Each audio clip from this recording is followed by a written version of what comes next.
kwako so soko obuze kuba kwa abatula mwebale nnyo namwe nembebaza baganda bange abajja wano ne tukola ki ne tukola programu zino ze tukola abamu zibasanyula balala basigala bazidebatingako naye nga bino byetuwa bibeera birowoozo byaffe eba bikoze amawulire mu ggwanga naye biba bitambula mu ggwanga bakama baffe abatuwa obulango ku mikutu gino egya YouTube bongere okutuwa obulango n'abalaba programu zino obulango tebakola ki tebabubuuka kubanga twagala nnyo viewership buli programu ebagiraba nefuna bakiyita batya okubeera ne watch hours ate eyongera okuba ey'amakulu naye nga wendi wano nze nkyusa nnyo ebifo kati leero munsanze kyengera oyogeddeyo totidde bantu okukunoonyezaayo so leero tusinzidde wano ekyengera luli twaliko Mamboga olulala naku Kisaasi olulala eri mu kafo kaffe Makerere so nina ebifo bingi nnyo byembeeramu according to the what to the situations zembeeramu kale awo nyino njala tutandike obubaka eri abakyala soko obayozeezo tuka ku lunaku lwabwe n'okuluyitamu olunaku lwabadde lwaggulu nebazanya abakyala abakoze ebyamaanyi mu mawulire asookera ddala nebaza nnyo Struck Baby eyasetinga pace ya music programs nali moto essezo omuto by that time yali akyali ku WBS waliwo n'abakyala ababeera ku maledi awo abalina kye bakoze nga balina durability oba substantiality ey'amaanyi lwaki bano ab'omulembe guno siboogeddeeko bannabatanzi bazaala toto baani bali benjogeddeko baba bamazewo emyaka nga 218 nga bakola ekintu kyekimu myaka 15 so kubeerawo ffe longo time ndoza yenjawulo yakakati leero omuntu abeera ku Spark TV newayitawo emyezi 2 n'omuwulira ng'ali ku channel ndala newayitawo wiiki emu n'omusanga ku CBS balinga basambi ba mupiira ekitaaliwo luli nze one of the news maker ng'ono nno omukyala namba emu mu maka ga mwami amanyiddwa nga Pastor Mutesasira Bujingo olunaku lweggulo yavuddeyo n'akulemberamuko ate ebikujjuko ebyabaddeyo yabakyala oba olukiiko oba conference wali ku Canaan we yavuddeyo n'akola comments ezasinze okuba nga zikwata ku bantu ennyo era byonna mukyala wa Pastor Bujingo byonna byayogedde bituufu nti Julie Mutesasira yavaayo n'akyusa obulamu bwe which is her right n'atandika okupromotinga oba okubeera mu mbeera z'abasiyazi ng'abantu basinga obyogera kuba sirabawo contentious issue eva gwe basically obadde oyagala gw'olabawo obuzibu bwonna because bano bye boogera bituufu nti ono yava mu ddiini bo bwe bakitwala yalina balolomodo bangi mu kyaki era nga abantu bangi nnyo baagala ennyimba ze kati obulamu obwo bwe yakyusa ndowooza abasinga obungi bakiyita backlash nti their effects ku choices z'okola bafaani be kuba bano balaga baali bafaani be ne batakiraba bulungi so sirabawo buzibu sibulaba. Why would Suzan Makula on Women's Day give Julie Mutesasira nga example eri abakyala? Abakyala esawa zino betaka kuwulira ku muntu omuli w'ebisiyaga oba betaka kuwulira ku muntu nga we tugamba muno Magi Kigozi alina kyakoze, tulina abakyala nga omukyala Anita alina kyakoze, Speaker wa Parliament alina kyanga mama alitwala Kadaga balina kye bakoze. Lwaki eno si kuprovokinga nakulaba muno osigala mu mawulire? Okubuulira summons mu makyaki zibeera za mirundi ebiri. Obuulira balina kye bakoze n'obuulira n'abagudde. Mu lugendo lwa Kristofa abakkiriza abanaddiini bakozesa nnyo examples z'abalina bye bakoze wamu n'abaava ku mulamwa. So kakati samoni ya Suzan Makula erabika yabadde nnyo okukubuulirira nga bakozesa example ezaali abatuukirivu bo be balabanga abaali abatuukirivu. Kyola baleeseri example nti ennyimba ze zaali nnungi naye abakkiriza tebakola ki tebazikyawa kubanga eyali azimba kubanga kakati kyolina okukkiriza nti Julie Mutesasira yakyusa obulamu waliwo abaali bamulabira mu kifaananyi eky'omuyimbi ayimba ennyimba z'eddiini Judith Babirye naye waliwo awo ebintu ebitatambula bulungi kisegeera mu bulamu bwo obw'omwoyo anti tulina obulamu bw'omwoyo n'obulamu obw'oku nsi kisegeera so kaakati ekyo ne kijja kireetawo amawulire mangi by the way Bujingo si be basoose okwogera ku Julie Mutesasira abantu bangi nnyo bazze bamudisikasinga okusalawo kwe yakola n'ennaku zino byakola which is her right era bo tebagaye nti alina right kubeera ekyo kyali naye eri mu kyaki gye yabeeranga balina omuweerako example wano ng'endiga eyaseerera oba endiga eyagenda maaso ng'ekola ebyobwaki ebyobwakristo tulabye abafaaza bangi faaza musaala naye yafunamu ebizibuzibu awo emabega ate n'amala n'akola ki n'akomawo buto so examples omuna ennyingi zibaddewo tulabye abasumba ne bapasita Bujingo bennyini nabo balina ebizibu by the way pasita Bujingo yakasonyiwa abaana be bazaala bese era nakyo mbanya tukyogereko mu maaso awo kati nabo munnange waliwo abalala ababavuma pasita Bujingo ne mukyala we nabo nga babalaba ng'endiga ezakola ki ezaagwa bandibadde bakyalina abagobereza abo bonna bonna mu kyaki abagoberezi tebanoonya basumba banoonya Katonda teri n'omwaka era kuba kyagenda mu kyaki lwa pasita aba bagenze kunoonya Mukama ate nga mulimu amakyaki agamu ge tumanyi nga omusumba omukulu mu ekyaki abatabuulidde abantu batandika ofuluma kakati osomera bayibuli baprofeti basiininganga nabo Moses bamugamba akube ku jjenje emirundi ebiri oba yakubako 3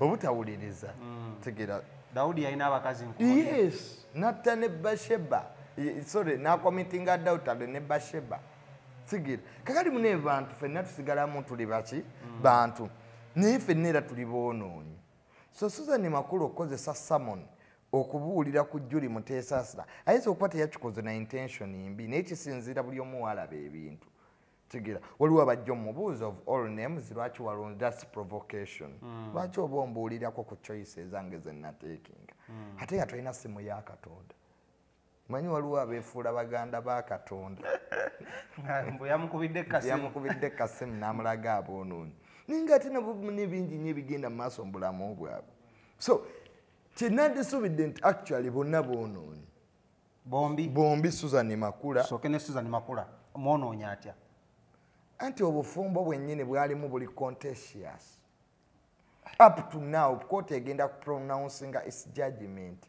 upon case ya Pastor Bujingo this very month ya divorce waliwo abalaba Suzan Makula nga malaaya yabyogeddeko n'agamba oba oli malaya artist weefeeko onyirire nnyo sigera waliwo abamulaba mu kifaananyi ekyo waliwo ffe abamulaba ng'omukyala atuukiridde omulungi segeera kwanze simuinaako buzibu she's very good lady people make choices nze sikikkiriza nti omusajja bw'akira ku makya n'akyawa omukazi mbu kati ate gwaba afunye abamalaaya laavu tebagikaka laavu efeedinga laavu eggwawo ate abakyala bakoze ebintu bingi nnyo abaami tegera kati bwe nawulira Pastor Bujingo story gye yawanga akyawa Teddy na lwaki alina Makula nange nzikiriza ekyo kyalina okukolebwa because abakyala basinga obungi kansabe Suzan si bwagenda okuba Makula ko emyaka egisooka 10 gibeera mirungi n'emyaka egiddako gibeera gya byanfuna kyobula nga women are the same bonna abakyala be bamu anti ebizibu byonna bye babeeramu bye bimu nti Teddy bye yakola ne Makula ayinza obikola ewaka ebyanfuna tukeesera naga kati ono yammalira obudde nfunyeemu ki ng'omanyi nti abakyala bangi babeera mu bufumbo ng'omusajja amukuba naye nga amuvuma naye nga waali agumye because they fear to start afresh tebaagala kutandika bupya n'agamba wange sajja kinkuba naye kyampa ennyumba tangumiraawo because at one time Teddy yali akkiriza Pastor Bujingo yalina okutaaka ebyobugagga ebimu okutereeza embeera tegeera yali akkiriza Teddy okutwalako amataka agamu n'ebyobugagga ebimu naye obuzibu bwe bwajjira bwendowooza nti engabana y'ebyenfuna yaleeta obuzibu ng'abafumbo bonna kakati Pastor Bujingo bw'omuggyako 50% of his wealth oba omuzizza emyaka 3 emabega obyobugagga bye bw'omuggyako 5 ku 10 oba omuzizza emyaka ago emabega abasajja abakozi tukkiriza muno oba osobola okuddamu n'obikola ne biddamu ne bijja noddamu n'obifuna buto singa bwekyali singa amateeka ga divorce n'ebulaaya mangu lwaki ono tatandika buto gwe bakyaye ate omalidde time okay say either way time ebeera y'ababiri nange yange oba ogikoze eki so tusubire muno Suzan naye kuba abasinga agamba Suzan ali wa Bujingo because of byanfuna basically because of TV radio akasente bakamaliriza ennyumba yaabwe how true can this be? I don't think nti ekyo nakyo kituufu kijja kujja after 15 years or 10 years. So it is really early. It's very early to start judging such intentions. But at one point it will come in. Negwe kundabayo, do you think Muno Bujingo is a better man now or Suzan Makula than he was before? Yeah, because a lot of he's better because one, he took a broad decision. There's a lot that was happening in their marriage. When you start from Bobo Nabo third party Buangala, I never leave a somba bakayanja bali batante so yingira mbufumbo. Singa ya kwata tedi namukolera church South Africa. Singa byo not a video. But he also he didn't play his cards well. Bujingo to kati wotegerera nti obuzibu bwali bunene n'abaana yali yabakyawa sigira gwocha abaana be bali banyigira taata oba taata yali yanyigira bombi bali benyigira so ye taata yasonyiye taata yabasonyiye kino Bujingo abalaka ki ogambye omusango bagenda kugusala this very month oba abalabya bya musango gwa divorce nti batukenga abaana kati bakyasobola okujja nene byobugagga bitandika okubanga kyabadde necessary because one kati buli omu alina space y'abaana bakulu abaana basomedde UK kubanga abaana reasons ze bawa n'ebizibu ba Bujingo bye bayina buzibu butono compared ku family za Africa obeera ne taata nga yakukyawa naye nga talina kyakuwa nga tewasoma kali mwe mufunye omukisa musomedde UK otandika taata teyampanga upkeep ng'oli UK really pepaiya babona balya ki nkoola kyekyomugaga taata kyeyamulekera lusuku lwa nkoola kitegeere so there were problems that could be solvable but it reached at a point ng'obufumbo obwo buyingiddemu ki third party. I've listened to Bujingo's story n'empuliriza n'eya Teddy nga kyali kisaana abaseparating and wish very well Makula tumwagaliza mikisa at least for the time gyabaddewo church ekyali intact businesses zitambula nalabe bamuzimbidde amaka amalala kakati ekisigadde kya Pastor Bujingo ku negotiating n'oli mukyala we abeeko byata obulamu butambule obuji abambadde bageresa mbuno Bujingo kireke kyamuletedde okuvayo okusonyiwa abaana ye mwana ono interview ono gwe bakatikkira interview gye yakola yawanda nnyo omuliro n'ayogera ebintu bingi nnyo ndoza Bujingo yawuliza audio oyo banalaba ne video n'agamba I think nina okubaako kyenkola ng'omusajja kati ekizibu era abaana basiru okukola ekyo because omuzadde tasobya mu maaso g'omwana ate lwaki bagamba nti omuzadde tasobya tekitegeeza nti abazadde baali tebasobya naye ensonga omuzadde bwakunyiiza engeri gy'okwatamu ebintu ebyo saati by'okwatamu nga mukwano gwe yakunyiizizza byawukana approach nze mama nga nnyiiza naye sisobola kudda ogenda kujja ku live ngambe naye maama gwe naye kinyanguyira nnyo namukadde isimu oba wisdom kaoba omuntu omulala okuteekako live wano ne mugamba gwe saa kummanyiira so these are two different entities abaana abo baba balowooza taata waabwe yabasobya ensonga tebaza addressing Sigira. Kubanga ne bw'onaakola audio 10, you still look a fool. You can never get another father. Sigira. We find the Father in God, in Holy Spirit. That is idiocy, because even the Father of the Holy Spirit has his Father, God. So what's the one? Abantu abamu bakola reference to Jesus Christ. But Jesus Christ never disrespected his mother or father. Even ne Katonda ne bwe yamulekerera afe, jukira Yesu yakaba omusaayi. Namuga, my father, why have you left me? Lwaki? Even Jesus yawulira nga alekeddwa. Can you imagine a God feeling that is left? So who are you, just a mere being? So who are you, just a mere being? Moreover, daughter, very young, and you start saying that I hate my father. Seriously, they had a problem, a big problem. And what caused all of that? The third parties.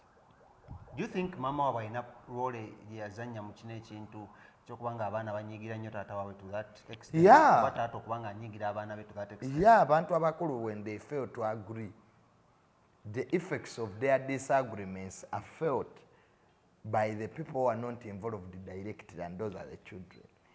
Buli wabeerawo okulanagana wakati wa taata ne maama, abaana be balumwa, because they are going to take sides. Again, because there was a problem between the two parties. Failure to agree. Kani abaana boyinza obbasanga nga nabo balina bingi nnyo bye bamanyi taata waabwe bye yakolanga. Because I don't think nti Pastor Bujingo ne Suzan Makula gwalina kati baali bakeeyagala omwaka gumu. Bayinza okuba baali batandika dde emyaka 7 emabega. Kenzo naye yakyogerako n'agamba temuyinza kuŋŋamba nti Hamuza ne Ray baali bakeera seza we nagendanga mu ttuwa. Exactly. Kakati ebyo byonna, all that period bazita periods of anarchy. Somako ku French Revolution. Namusoma Napoleon Bonaparte. Ebya anarchy ng'abantu betta. So kakati wabeerawo periods of anarchy mu maka. Abaana teboogera na taata, tayogera na maama, tayogera na mukozi. Violence neeyingiramu, okulwanira ebyobugagga ne kuyingiramu. Bannakigwanizi nabo abali ebweru nabo ne bateekinga ki over. Nosanga family eyali ennungi yonna ekoze eki eweddewo because of failure to agree and communicate. Do you think abaana bano batwala side entuufu okusidinga ne maama ne batasidinga na taata at a moment that taata werekerawo maama waabwe? Well, they had their reasons that are justifiable. Because nange nandibadde abo abaana, I can't side with my father. In any way between my father and mother, I would be on my mother's side.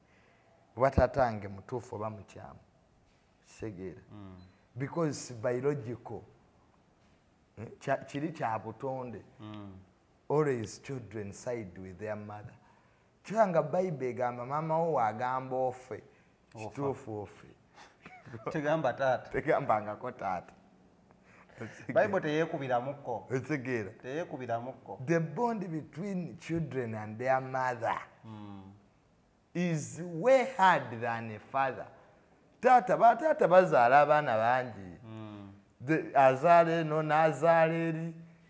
Abakuze ne bakula, abalemeddwa ensi ne bakola, ne maama wo ne woba olemeddwa ensi tasobola kukola ki? Tasobola kukulekerera. So the children had a justifiable reason to support their mother. But that doesn't mean that they should go on media and tell the whole world how their father is bad. Still they have come back.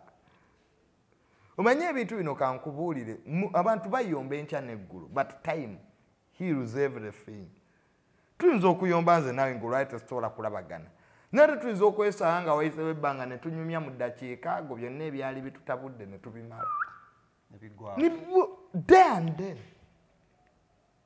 You still have time. Kyobulanga nkugamba nti abakyala tubakyawa Omuwala n'akutama mwenna ne mwevuma ne mwesanga mu bbaala mu ddakiika 3. Tabawala gye ababagasa. Osekera nedda sina mu bbaala oba mu restaurant. Tuga naye kaakati ggwe waliyo onvumira ki? Hali akati munne naawe waliyo wantama. Just like that you mend. Cut time will bring this family back as long as ebyenfuna Bivudde mu equation. bivudde mu equation. Suzan kimulekawa. Tekinenge gye kimunyigemu nga family, the two families and okay, the once one family ezzeemu okutandika okubanga emendinga together. But she found them there. Salina kumanya leeni ye. Exactly. N'agivuga buvuzi. Kyekinnemunyisa ku bantu yabasangawo. So ne baba bw'aba awulira tasobola kubeera napo atambula agende. Adde namayomba mu nnyumba ye yeebake. Tuyinza kulwanyisa bantu bewasangawo. Kyazba step maza. Bano obasanzeewo. Katugamba otya nti tobaagala. Really. So buli omu amanye Suzan amanye eyiye ne bano bamanye eyabo. Because they are part and parcel of Bujingo. Kuli musaayi gwe. Yeah. Ali akati oyinza okulwanisa omusaayi gw'omusajja luyali. Kujja kunga naye totegeera. Bakazi bazibu. Atandikirawo olutalo n'agukuma ne gwaka. Ali akati naye era tekimuyamba because guyinza okwaka naye ne gumwokeramu. Say that way. Your reasoning is way beyond the may have seen it happening. I don't think she's that character, Suzan Makula. Enyumirwa okubeera mu divorce cases, bano bayombagana. She's been there for him, but amwerekerako ne mu court. Nakwala yalinga asigala mu motoka. That's what she has to do. Like any sensible woman. That's her role. Kati as delegating irani agende nawe sigalo. Stop making people's roles and responsibility to be really, but they are doing a favor. Jealousness teyingira mu kintu kino in case one day as one seen gundi awokinga to Canaan land Teddy Bujingo n'abaana be kwa katompira yagubalekedde ye akivuddemu kati yabasonye n'abasonyiwa era n'agamba alinze ebbala. Jealousness teyingira. Let Teddy bamuwe ebibye abeere ewuwe.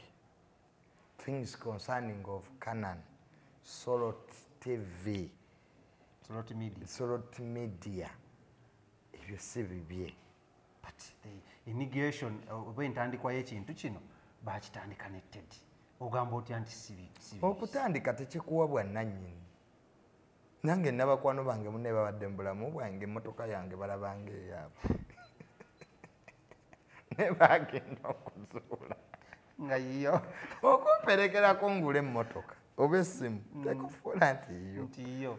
So ebikazi kye bayina twabikola babiri really mu nsi kuno waliwo kye bakyakola mpapula land titles they should have your name then you have a justifiable reason ogaa nti twabikola ki babiri kati oli ku babiri batya.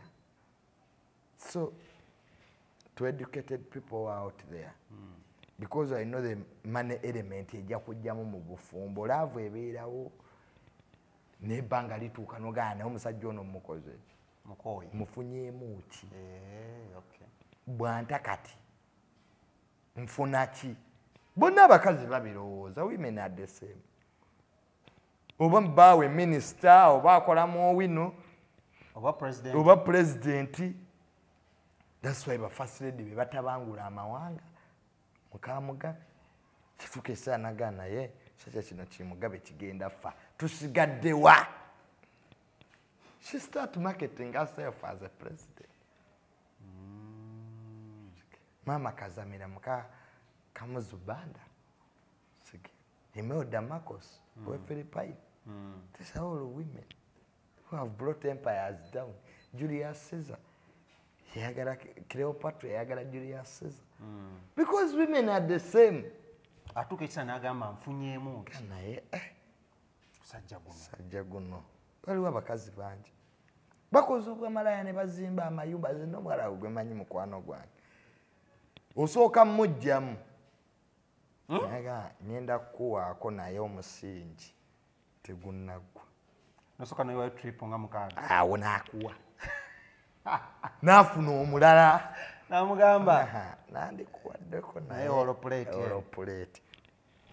Bimu n'ogiyiwa. Bw'ati ennyumba ewedde talinyako mu ofiisi abeerawo yeebase.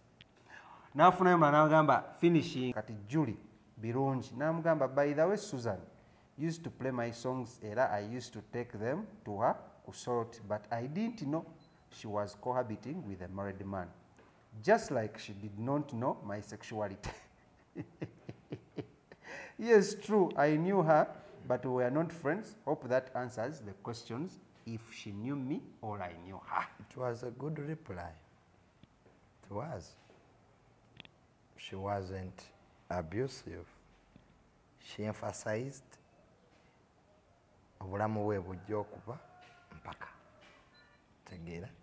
Naye n'amujjukiza nti apuliikinga okwagala kwaki? Kwa Katonda. Ave ku ye. Ave ku ye. Suzan Makula alingiriza nnyo nti yadde enjiri etalina gy'asobola gibuulira nga teriimu ku. Ekinjagazisa ku reply ono, she's proud of who she is. Her sexuality. Her sexuality. Because she made the choice. And Julie Mutesasira, you know, manya, the choice she took, people are going to debate about it. Whether who, whether when, whether how. She must be ready. Because I don't know if she's going to reply everybody. No. Era n'ogwasooka gigefalinga byakafuluma she went now. Sengeri gyali Mutesasira birungi. Amujjukiza mga sikyasinze Julie Mutesasira kitegeeza oyinza okuba yadde yogera ku muntu mukyamu. Nze Julie birungi.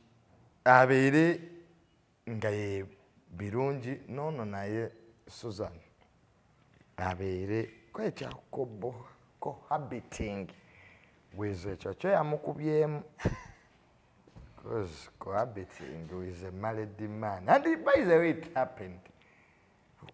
Okwebirira ng'oli omusajja omufu. That was a big statement. Okumulaga nti maama naawe toli ki?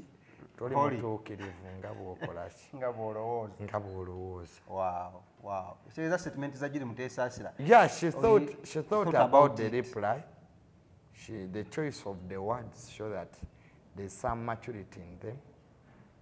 Sometimes we have to remind people. But all in all, Suzan has problems in her marriage.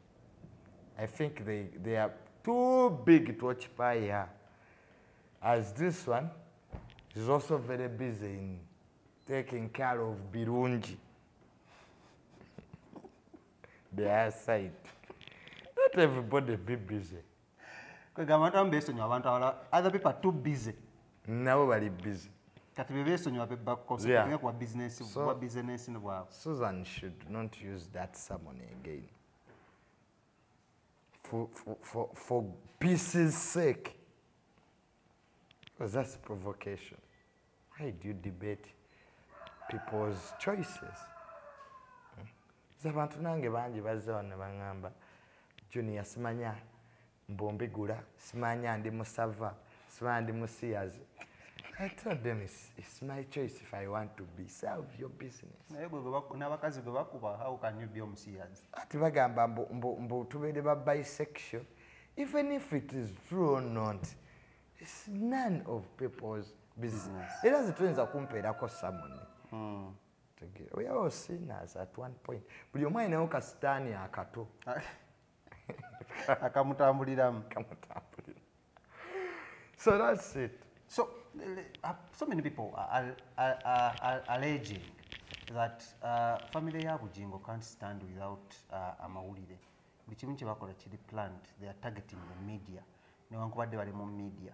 Do you think this is true? Nti Bujingo ekyokuvayo n'asomebwa abaana be yali agezaako kujja attention bantu ku nnyumba gye yazimbira Suzan Makula. Suzan Makula on this day of Women's Day kwataakoledde charity oba anything okuvaayo n'ayogera n'akola statements ezikwatagana ku bakyala ababba abasajja b'abende abakyala abeesibira mu kiyungu n'okuvaayo n'ayogera ku bisiyaga. All was planned and they were targeting the media talkability. It can be true or not, because we can't do without media. N'abasumba n'aba businessmen ne baki bonna beetaaga amaki amawulire kate yandiyogeredde ku ki era ku mawulire tegera amawulire sigeegawa omuntu abafe abagoberezi kabangi nnyo boogera naye tebabawulira tegera kati Katonda Bujingo yamuwa ekintu abantu kye batamanyi okuwulirwa mukisa. People to listen to you. If it's nonsense, but they listen and they debate. That's why we are talking about him. So it's on the media. Okuwulirwa to say something. Kati daba tweets are genomos. Some of the tweets are nonsensical. Tizina nyomulamu. But you find people discussing them. So being listened to is a favor from God. Bujingo chai. Sinatandika kuwuliza Bujingo nga kyali ku BTF. Way back in time. Way back in time. Nempuliriza Bujingo awo nga ndi high school. Tuvula banga bwe yakola solo. Yakwatayo mankwanga audience yabba ya beat. Was it? It was Dembe. It was Dembe, not beat. Not beat. Kumacha. Ngawulirwa. Paka nakati. Twalaba ku Bujingo kati abantu beesalamu. Bujingo is a very rich man. Very rich. Nebyo nabijje kuki. The favor of being listened to. Again. And what that chasabira mu ttaka ne mu ttoomi yankuba etonnya. That is his choice. Endiga kwa zisigala ndiga wona azimbire walungi. Baina beda anti ndiga. Baina beda mu bitoomi pote bebuza lwaki tuli wano. Sheep don't ask. Oranga tusekende to indiga. Indiga to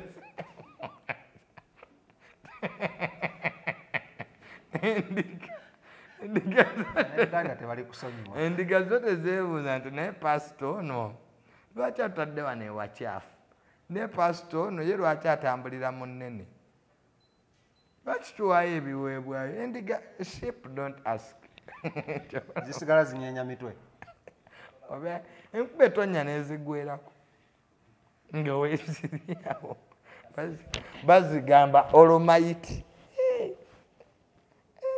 Katonda nene wabanga kyali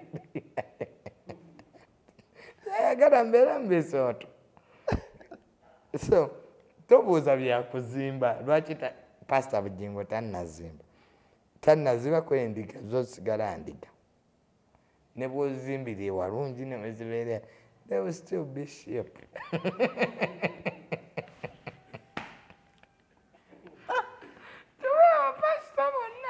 Abakwatiddwamu katwalawo ne yalina olirwaisi naye yazimbye azimbye kakanda neera watuukidde okuzimba ng'omuceere gwagukoze eki agutunze